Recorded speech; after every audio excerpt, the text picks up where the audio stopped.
ഉടമ്പടിയുടെ ദൈവശാസ്ത്രം എന്ന വിഷയത്തെക്കുറിച്ചുള്ള പഠനത്തിൻ്റെ രണ്ടാമത്തെ ഭാഗമാണിത്.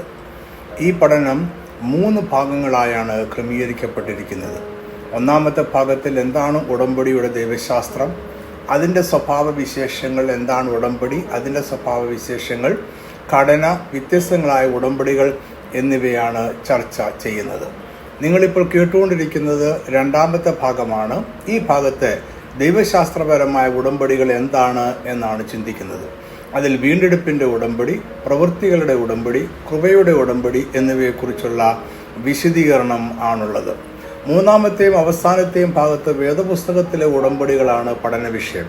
അതിൽ നോഹയുടെ ഉടമ്പടി, അബ്രഹാമിൻ്റെ ഉടമ്പടി, മോശയുടെ ഉടമ്പടി, ദാവീദിൻ്റെ ഉടമ്പടി, പുതിയ ഉടമ്പടി എന്നിവയെക്കുറിച്ചുള്ള വിശദീകരണം ഉണ്ട്. ഉടമ്പടിയുടെ ദൈവശാസ്ത്രം മനസ്സിലാക്കാതെ ദൈവത്തിൻ്റെ മാനവർക്കായുള്ള വീണ്ടെടുപ്പ് പദ്ധതി ശരിയായി ഗ്രഹിക്കുവാൻ പ്രയാസമാണ്. അതിനാൽ ഉടമ്പടിയുടെ ദൈവശാസ്ത്രം എന്താണ് എന്ന് മനസ്സിലാക്കുവാൻ ആഗ്രഹിക്കുന്നവർ ഈ പഠനത്തിൻ്റെ 3 ഭാഗങ്ങളും കേൾക്കുവാൻ ശ്രമിക്കുക. ഇതിൻ്റെ നോട്ട് ബുക്കായി ലഭ്യമാണ്. താല്പര്യമുള്ളവർ വാട്സാപ്പിൽ ആവശ്യപ്പെടുക. സൗജന്യമായി അയച്ചു തരുന്നതാണ്. WhatsApp number 9961330751. നിങ്ങളിപ്പോൾ കേൾക്കുന്നത് ഈ പഠനത്തിൻ്റെ രണ്ടാമത്തെ ഭാഗമാണ്. ഇനി നമുക്ക് പഠനത്തിലേക്ക് പോകാം. ആദാം, നോഹ, അബ്രഹാം, മോശെ, ദാവീദ് എന്നിവരുമായി ദൈവം ഉണ്ടാക്കിയ ഉടമ്പടികളെ വേദപുസ്തക ഉടമ്പടികൾ എന്ന് വിളിക്കുന്നു. എന്നാൽ ഇതിലുപരിയായി വേദപുസ്തകത്തിലെ എല്ലാ ഉടമ്പടികളെയും ദൈവശാസ്ത്രജ്ഞന്മാർ 3ആയി തിരിച്ചിട്ടുണ്ട്. ഇവയാണ് ദൈവശാസ്ത്രപരമായ ഉടമ്പടി അല്ലെങ്കിൽ തിയോളജിക്കൽ കവനന്റ് എന്ന് വിളിക്കുന്നത്. ദൈവശാസ്ത്രപരമായ ഉടമ്പടികൾ അഥവാ തിയോളജിക്കൽ കവനന്റ് എന്നൊരു വാക്ക് വേദപുസ്തകത്തിലില്ല. വേദപുസ്തകത്തിലെ ആത്മീയ മർമ്മങ്ങളെ വിശദീകരിക്കുവാൻ ദൈവശാസ്ത്രജ്ഞന്മാർ വേദപുസ്തകത്തിൽ എഴുതപ്പെടാത്ത വിവിധ പദങ്ങൾ ഉപയോഗിക്കാറുണ്ട്. തൃത്വം, തിയോഡസി, ഹോമോസിയോസ് എന്നീ പദങ്ങൾ ഉദാഹരണങ്ങളാണ്. ഇതുപോലുള്ളൊരു വാക്കാണ് തിയോളജിക്കൽ കവനന്റ് അഥവാ ദൈവശാസ്ത്രപരമായ ഉടമ്പടി എന്നത്. ദൈവവും മനുഷ്യരും തമ്മിലുള്ള ഉടമ്പടി ബന്ധത്തെ വിശദീകരിക്കുവാനാണ് ഈ പദം ഉപയോഗിക്കുന്നത്. സൃഷ്ടി മുതൽ വീഴ്ച വരെയും വീണ്ടെടുപ്പ് മുതൽ അതിൻ്റെ നിവൃത്തി വരെയുമുള്ള മാനവരാശിയുടെ മുഴുവൻ ചരിത്രത്തെയും ദൈവശാസ്ത്രജ്ഞന്മാർ വിശാലവും എല്ലാറ്റിനും ഉപരിയുമായ 3 ഉടമ്പടികൾക്ക് കീഴെയായി ക്രമീകരിക്കുന്നു. അവ ഇങ്ങനെയാണ്: വീണ്ടെടുപ്പിൻ്റെ ഉടമ്പടി, കവനന്റ് ഓഫ് റിഡംഷൻ; പ്രവൃത്തികളുടെ ഉടമ്പടി, കവനന്റ് ഓഫ് വർക്ക്സ്; കൃപയുടെ ഉടമ്പടി, കവനന്റ് ഓഫ് ഗ്രേസ്. വീണ്ടെടുപ്പിൻ്റെ ഉടമ്പടി രക്ഷയുടെ ഉടമ്പടി എന്നും അറിയപ്പെടുന്നു. ഇത് കാലങ്ങൾക്ക് മുമ്പേ ദൈവിക തൃത്വത്തിനുള്ളിൽ ഉണ്ടായ ഒരു ഉടമ്പടിയാണ്. ഇതിൻ്റെ ഉദ്ദേശം മാനവരാശിയുടെ രക്ഷയാണ്. കാലങ്ങൾക്ക് മുമ്പേ എന്നതിന് സമയം സൃഷ്ടിക്കപ്പെടുന്നതിന് മുമ്പ് എന്നാണ് അർത്ഥം. ദൈവിക തൃത്വത്തിനുള്ളിൽ എന്നത് പിതാവായ ദൈവം, പുത്രനായ ദൈവം, പരിശുദ്ധാത്മാവായ ദൈവം എന്നിവർക്കിടയിൽ ഉണ്ടായത് എന്നുമാണ് അർത്ഥമാക്കുന്നത്. ഇത് ഒരു പാരിറ്റി ഉടമ്പടിയാണ്. തുല്യരായ 3 വ്യക്തിത്വങ്ങൾക്കിടയിൽ രൂപപ്പെട്ടതാണ്. ഇത്തരം പാരിറ്റി ഉടമ്പടികളിൽ ഉടമ്പടി ബന്ധം കുടുംബപരവും സൗഹൃദവുമാണെങ്കിൽ ഇതിലെ കക്ഷികളെ പിതാവ്, പുത്രൻ എന്നിങ്ങനെ വിളിക്കാറുണ്ട്. അങ്ങനെ വീണ്ടെടുപ്പിൻ്റെ ഉടമ്പടി പിതാവ്, പുത്രൻ, പരിശുദ്ധാത്മാവ് എന്നിവർക്കിടയിൽ സമയവും ദേശവും വസ്തുക്കളും ഉണ്ടാകുന്നതിനു മുമ്പേ ഉണ്ടായതാണ്. ഇതിൻ്റെ ഉദ്ദേശം വീണ്ടെടുക്കപ്പെടുന്ന മനുഷ്യരെ തിരഞ്ഞെടുക്കുക, അവരുടെ പാപപരിഹാരം ക്രമീകരിക്കുക, തിരഞ്ഞെടുക്കപ്പെട്ടവരെ നിത്യജീവനായി രക്ഷിക്കുക എന്നിവയായിരുന്നു. ദൈവത്തിൻ്റെ മഹത്വത്തിനായി തിരഞ്ഞെടുക്കപ്പെട്ട സ്വന്തം ജനത്തിൻ്റെ നിത്യമായ നന്മയ്ക്കായി അവരെ വീണ്ടെടുക്കുക എന്നതായിരുന്നു ഉടമ്പടിയുടെ ലക്ഷ്യം. ഈ വീണ്ടെടുപ്പ് പദ്ധതിയിൽ തിരഞ്ഞെടുപ്പ്, പാപപരിഹാരം, രക്ഷ എന്നിവയുണ്ട്. നിത്യമായ ഈ ഉടമ്പടി പ്രകാരം പിതാവായ ദൈവം പുത്രനെ ഒരു കൂട്ടം ജനത്തെ രക്ഷിക്കുവാനും വീണ്ടെടുക്കുവാനുമായി നൽകുന്നു. ഇതിനായി പിതാവായ ദൈവം ഒരു കൂട്ടം ജനത്തെ രക്ഷയ്ക്കായി തിരഞ്ഞെടുക്കുന്നു. പുത്രൻ ഇവരെ അവൻ്റെ ജീവിതം, മരണം, ഉയർപ്പ് എന്നിവയിലൂടെ വീണ്ടെടുക്കുന്നു. പിതാവ് തിരഞ്ഞെടുത്തവരിൽ പുത്രന്റെ വീണ്ടെടുപ്പ് പ്രവൃത്തി പരിശുദ്ധാത്മാവ് പ്രാവർത്തികമാക്കുന്നു.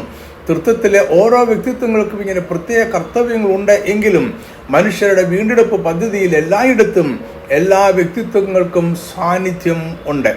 വീണ്ടെടുപ്പിൻ്റെ ഉടമ്പടിയെക്കുറിച്ച് വ്യക്തമായി നേരിട്ട് പറയുന്ന വാക്യങ്ങൾ വേദപുസ്തകത്തിലില്ല. എന്നാൽ മാനവരക്ഷയുടെ നിത്യമായ പദ്ധതിയെക്കുറിച്ച് തിരുവെഴുത്തുകൾ പറയുന്നുണ്ട്.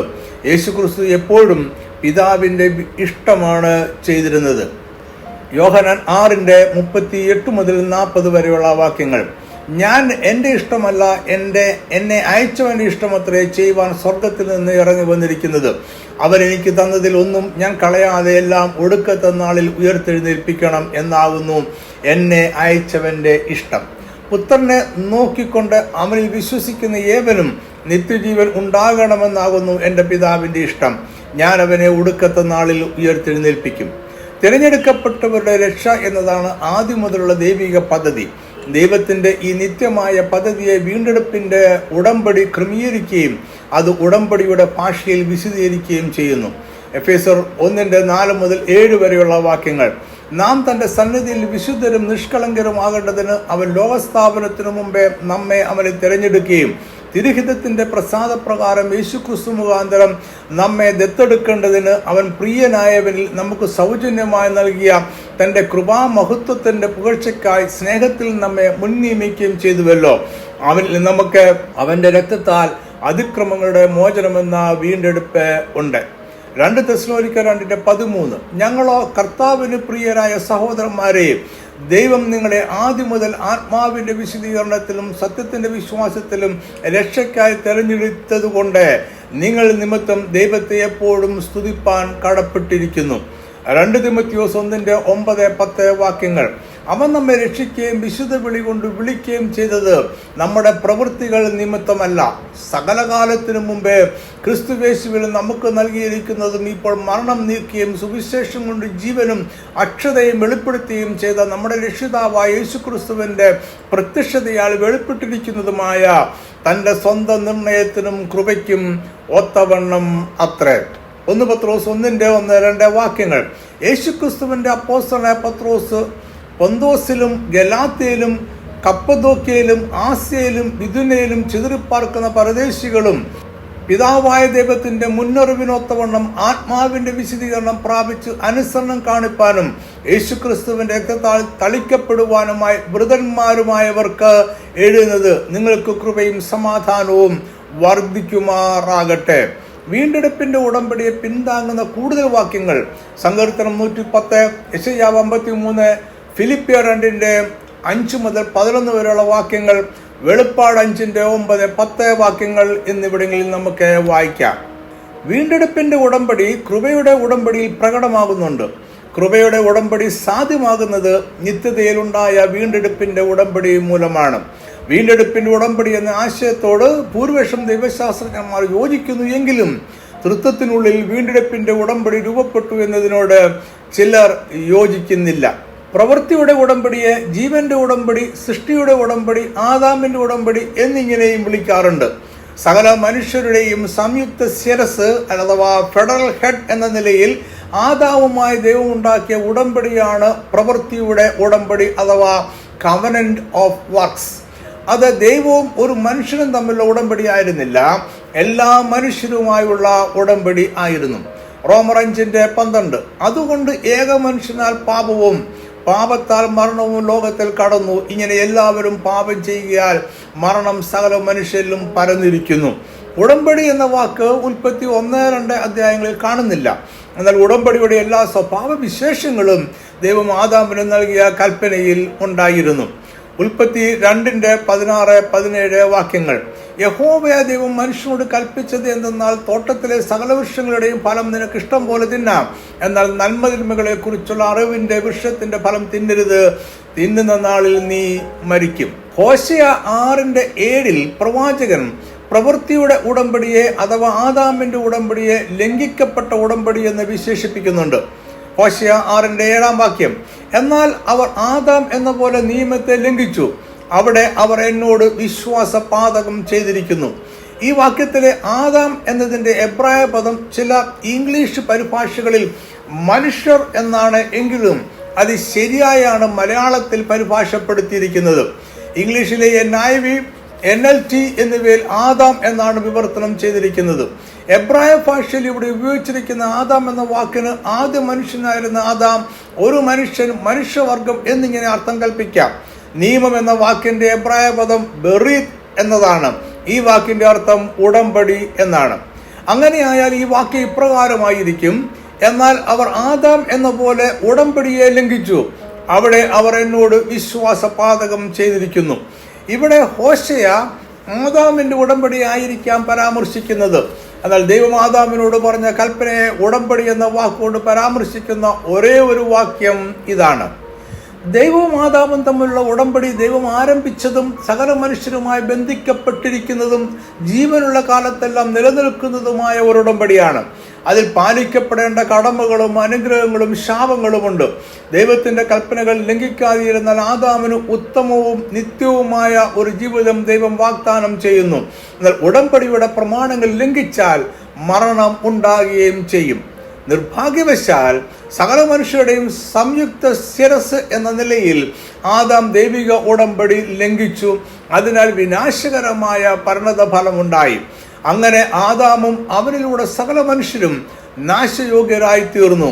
ആദാം ദൈവത്തിന്റെ കൽപ്പന അനുസരിക്കുകയും പാപം ചെയ്യാതെ ഇരിക്കുകയും ചെയ്തിരുന്നു എങ്കിൽ അവന്റെ അനുസരണം അവനും അവനിലൂടെ സകല മനുഷ്യർക്കും നിത്യജീവനായി തീരുമായിരുന്നു. എന്നാൽ ആദാം ദൈവത്തെ അനുസരിക്കാതെ പാപം ചെയ്തതിനാൽ അവന്റെ അനുസരണക്കേട് സകല മനുഷ്യരുടെ മേലും കണക്കാക്കപ്പെട്ടു. അങ്ങനെ ആദാമിന്റെ സന്തതി പരമ്പരകളായ മനുഷ്യരെല്ലാം പാപത്തിൽ ജനിക്കുകയും ദൈവത്തോട് അകലുകയും ചെയ്തു. എല്ലാ മനുഷ്യരും സമ്പൂർണമായി മലിനമായി. വീണ്ടെടുപ്പിന്റെ ചരിത്രം പഠിക്കുമ്പോൾ തിരുവെഴുത്തിൽ രേഖപ്പെടുത്തിയിരിക്കുന്നതായി നമ്മൾ വായിക്കുന്ന ആദ്യത്തെ ഉടമ്പടിയാണ് പ്രവൃത്തിയുടെ ഉടമ്പടി അഥവാ ആദാമിന്റെ ഉടമ്പടി. ദൈവത്തിന്റെ ആദാമിനോടുള്ള കൽപ്പനയിൽ ഉടമ്പടിയുടെ ഭാഷ നമുക്ക് കാണാം. അനുസരണത്തിന്റെ പ്രതിഫലം നിത്യജീവനും അനുസരണക്കേടിന്റെ ശിക്ഷ നിത്യമരണവുമാണ്. ഇത് ഉടമ്പടികളുടെ ഭാഷയാണ്. പ്രവൃത്തികളുടെ ഉടമ്പടി കൃപയുടെ ഉടമ്പടിയെ കൂടുതൽ മനസ്സിലാക്കുവാൻ നമ്മളെ സഹായിക്കും. കൃപയുടെ ഉടമ്പടി ഉൽപ്പത്തി 3-ാം അധ്യായം മുതൽ പുതിയ നിയമം വരെ നമുക്ക് കാണാവുന്നതാണ്. ഇത് ദൈവം ആദ്യം പ്രഖ്യാപിക്കുന്നത് ഏദൻ തോട്ടത്തിൽ മനുഷ്യന്റെ വീഴ്ചയ്ക്ക് ശേഷമാണ്. പിന്നീട് ഒരിക്കലും കൃപയുടെ ഉടമ്പടി ഇല്ലാതെയാകുകയോ മാറ്റിവെക്കപ്പെടുകയോ ചെയ്തിട്ടില്ല. അബ്രഹാമുമായുള്ള ഉടമ്പടിയും കൃപയുടെ ഉടമ്പടിയാണ് എന്നാണ് ഉടമ്പടിയുടെ ദൈവശാസ്ത്രജ്ഞന്മാർ കരുതുന്നത്. പുതിയ ഉടമ്പടി അഥവാ പുതിയ നിയമം അബ്രഹാമിന്റെ ഉടമ്പടിയുടെ ചുരുളഴിക്കലും വെളിപ്പെടുത്തലും നിർവഹണവും ആണ്. കൃപയുടെ ഉടമ്പടി അങ്ങനെ വിളിക്കുന്നത് അതിൽ യാതൊരു പ്രവൃത്തികളും ഇല്ല എന്നതിനാലല്ല.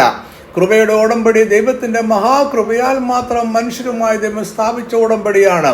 ദൂതന്മാരുടെ വീഴ്ചയ്ക്ക് ശേഷം അവരുടെ വീണ്ടെടുപ്പിനായി ദൈവം അവരുമായി ഒരു ഉടമ്പടി ചെയ്തില്ല. മനുഷ്യന്റെ വീഴ്ചയ്ക്ക് ശേഷം അവരുടെ വീണ്ടെടുപ്പിനായി മറ്റൊരു ഉടമ്പടി ചെയ്യേണ്ട ബാധ്യത ദൈവത്തിന് ഇല്ല. മനുഷ്യരെ അവർ തെരഞ്ഞെടുത്ത പാപത്തിലും അതിന്റെ പരിണത ഫലമായ കഷ്ടത, മരണം എന്നിവയിലും ഉപേക്ഷിക്കാമായിരുന്നു. എന്നാൽ ദൈവം അവന്റെ സർവാധികാരത്തിൽ അവന്റെ മഹാകൃപയാൽ മനുഷ്യരോട് കൃപ കാണിക്കുവാനും തെരഞ്ഞെടുത്തവരെ രക്ഷിക്കുവാനുമായി അവരുമായി ഒരു ഉടമ്പടി ചെയ്യുവാൻ തീരുമാനിച്ചു. ഈ ഉടമ്പടിയാണ് കൃപയുടെ ഉടമ്പടി. തിരഞ്ഞെടുക്കപ്പെട്ടവരെ രക്ഷിക്കുക എന്ന വാഗ്ദത്തമാണ് കൃപയുടെ ഉടമ്പടിയിലുള്ളത്. സംയുക്ത പദവിയിലായിരിക്കുന്ന മാതാപിതാക്കന്മാർ എന്ന നിലയിൽ ദൈവം ആദാമിനും ഹവ്വയ്ക്കും ഒരു വാഗ്ദത്തം നൽകി.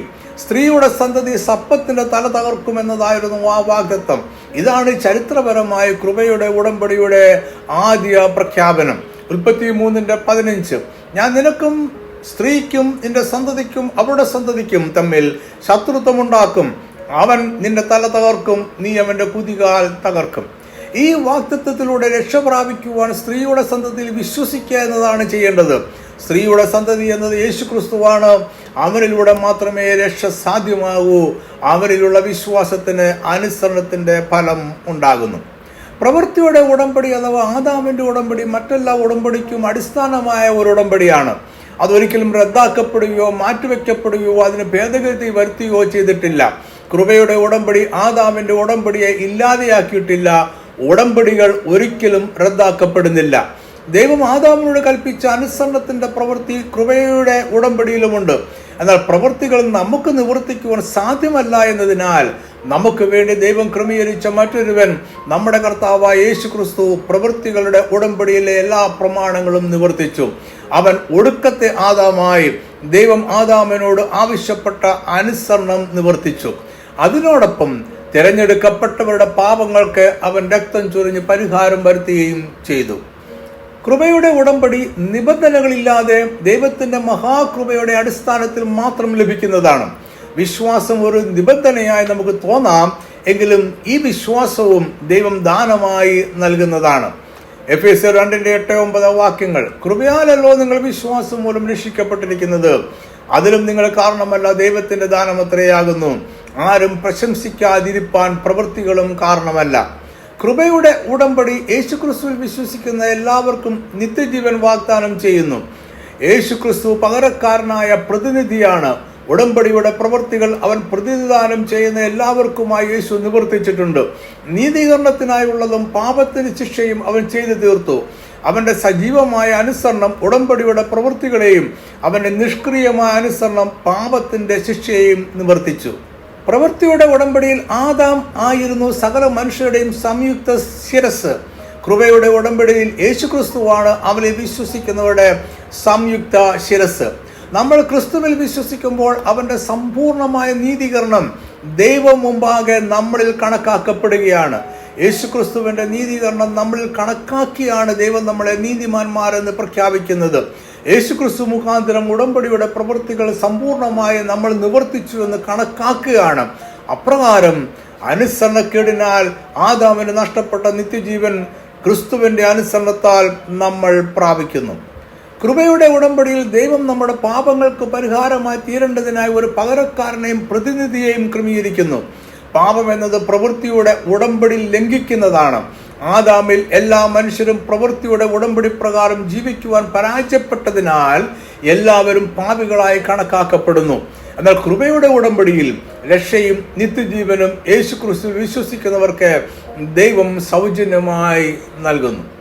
യേശുക്രിസ്തുവിന്റെ സമ്പൂർണമായ അനുസരണത്തെക്കുറിച്ചുള്ള പരാമർശങ്ങൾ നമുക്ക് മത്തായി 3:15, റോമർ 5:12 മുതൽ 21 വരെയുള്ള വാക്യങ്ങളിൽ കാണാം. ക്രിസ്തുവിന്റെ നീതി നമ്മളിൽ കണക്കിടുന്നു എന്ന് വ്യക്തമാക്കുന്ന വാക്യങ്ങൾ നമുക്ക് റോമർ 3:21 മുതൽ 4 അധ്യായത്തിന്റെ 25 വരെയുള്ള വാക്യങ്ങളിലും 2 കൊരിന്ത്യർ 5:21 വാക്യത്തിലും നമുക്ക് വായിക്കാവുന്നത് ആണ്. മാനവ ചരിത്രത്തിൽ ദൈവം തിരഞ്ഞെടുത്ത വ്യക്തികളുമായി കാലാകാലങ്ങളിൽ ഉണ്ടാക്കിയ ഉടമ്പടികൾ കൃപയുടെ ഉടമ്പടിയുടെ കാലാനുഗതമായ പുരോഗതിയാണ്. ദൈവം അബ്രഹാമിന്റെയും അവന്റെ സന്തതികളുടെയും ദൈവമായിരിക്കും എന്ന വാഗ്ദത്തം കൃപയുടെ ഉടമ്പടിയുടെ തുടർച്ചയാണ്. നിത്യമായി വാഴുന്ന ഒരു രാജാവിനെ ദാവീദിന്റെ ഉടമ്പടിയിൽ വാഗ്ദത്തം ചെയ്യുന്നതും കൃപയുടെ ഉടമ്പടിയുടെ തുടർച്ചയായ വെളിപ്പെടുത്തൽ ആണ്. കൃപയുടെ ഉടമ്പടി പഴയ നിയമകാലത്തും പ്രവർത്തിച്ചുകൊണ്ടിരുന്നു. പഴയ നിയമകാലത്തും പുതിയ നിയമകാലത്തും പ്രവർത്തിക്കുന്ന കൃപയുടെ ഉടമ്പടി സാരാംശത്തിൽ ഒന്നു തന്നെയാണ്. എന്നാൽ അതിൻ്റെ നിർവഹണത്തിൽ വ്യത്യാസമുണ്ട്. മോശയുടെ ഉടമ്പടിയിലെ ചില വ്യവസ്ഥകൾ പ്രവൃത്തിയുടെ ഉടമ്പടിയുടെ പ്രയോഗമായിരുന്നു. ഈ പ്രമാണങ്ങളുടെ ലംഘനം ഇസ്രായേൽ ജനത്തിനുമേൽ ദൈവിക ശിക്ഷ വരുത്തുകയും ചെയ്തു. എങ്കിലും ദൈവം എപ്പോഴും അവരുടെ ക്ഷമയോടെ പ്രവർത്തിച്ചു എന്നും നമുക്ക് പഴയ നിയമത്തിൽ കാണാം. പ്രവൃത്തിയുടെ ഉടമ്പടിയിലെ പ്രമാണങ്ങൾ പ്രാവർത്തികമാക്കുന്നതിൽ കൃപയുടെ ഉടമ്പടി സ്വാധീനം ചെലുത്തിയിട്ടുണ്ട് എന്ന് നമുക്ക് മനസ്സിലാക്കാവുന്നതാണ്. പഴയ നിയമത്തിലെ എല്ലാ ഉടമ്പടികളും യേശുക്രിസ്തുവിന്റെ പ്രത്യക്ഷതയിലേക്കാണ് വിരൽ ചൂണ്ടുന്നത്. പഴയ നിയമത്തിലെ യാഗങ്ങളും ആചാരങ്ങളും മഹാപുരോഹിതനായ യേശുക്രിസ്തുവിലൂടെയുള്ള രക്ഷാപ്രവൃത്തിയിലേക്കാണ് വിരൽ ചൂണ്ടുന്നത്. അവിടെയും ജനം രക്ഷിക്കപ്പെട്ടിരുന്നത് വരുവാനിരിക്കുന്ന രക്ഷകളിലുള്ള വിശ്വാസം മൂലമായിരുന്നു. സുവിശേഷത്തിൽ ജനം രക്ഷിക്കപ്പെടുന്നത് പ്രത്യക്ഷമായി കഴിഞ്ഞ യേശുക്രിസ്തു എന്ന ഏകരക്ഷകരിലുള്ള വിശ്വാസം മൂലമാണ്. ഇതിനാലാണ് ഗ്രീക്ക് പ്രഭാഷണത്തിൽ യേശുക്രിസ്തു പറഞ്ഞത്, ഞാൻ ന്യായപ്രമാണത്തെയോ പ്രവാചകന്മാരെയോ നീക്കേണ്ടതിന് വന്നുവെന്ന് നിരൂപിക്കരുത്, നീക്കുവാനല്ല നിവർത്തിപ്പാനത്രേ ഞാൻ വന്നത്. എല്ലാ ന്യായപ്രമാണങ്ങളും യേശുക്രിസ്തുവിൽ നിവർത്തിക്കപ്പെട്ടു. കൃപയുടെ ഉടമ്പടിയുടെ അന്തിമമായ ആവിഷ്കാരമാണ് പുതിയ നിയമം. ദൈവം അവന്റെ പ്രമാണങ്ങൾ യേശുക്രിസ്തുവിൽ വിശ്വസിക്കുന്ന ഹൃദയങ്ങളിൽ എഴുതുകയും അവരുടെ പാപങ്ങൾ പൂർണ്ണമായി ക്ഷമിക്കുകയും ചെയ്തു. നവീകരണ ദൈവശാസ്ത്രജ്ഞന്മാരുടെ അഭിപ്രായത്തിൽ കൃപയുടെ ഉടമ്പടി ഏകപക്ഷീയമായ ഉടമ്പടിയാണ്. യേശുക്രിസ്തുവിലുള്ള വിശ്വാസം എന്ന പ്രമാണം ഒരു ധാരണയും സ്ഥിരീകരണവും ആണ്. ഇവ പുതിയ നിയമ ഉടമ്പടി സ്വീകരിക്കുവാൻ ആവശ്യമായ കടമകൾ അല്ലെങ്കിൽ ഡ്യൂട്ടീസ് അല്ല. ഉടമ്പടിയുടെ ദൈവശാസ്ത്രം തിരുവെഴുത്തിലെ എല്ലാ ഉടമ്പടികളെയും പ്രവൃത്തികളുടെ ഉടമ്പടിയുടെയോ കൃപയുടെ ഉടമ്പടിയുടെയോ വെളിപ്പെടുത്തലായി കാണുന്നു. വീണ്ടെടുപ്പിന്റെ ചരിത്രം കൃപയുടെ ഉടമ്പടി അതിന്റെ ആദ്യ ഘട്ടം മുതൽ യേശുക്രിസ്തുവിൽ സമ്പൂർണമായി നിവർത്തിക്കപ്പെടുന്നത് വരെയുള്ള കാലാനുഗതമായ വെളിപ്പെടൽ ആണ്. ഉടമ്പടിയുടെ ദൈവശാസ്ത്രം എന്ന പഠനത്തിന്റെ രണ്ടാമത്തെ ഭാഗം ഇവിടെ അവസാനിക്കുന്നു. ഒന്നാമത്തെയും മൂന്നാമത്തെയും ഭാഗങ്ങൾ മറ്റു 2 വീഡിയോകളിലായി ലഭ്യമാണ്. Video channel naphtalitribe.tv.com. ഇതിന്റെ നോട്ട് ഇ ബുക്കായി ലഭ്യമാണ്. താല്പര്യമുള്ളവർ വാട്സാപ്പിൽ ആവശ്യപ്പെടുക. സൗജന്യമായി അയച്ചിരുന്നതാണ്. WhatsApp number 9961330751.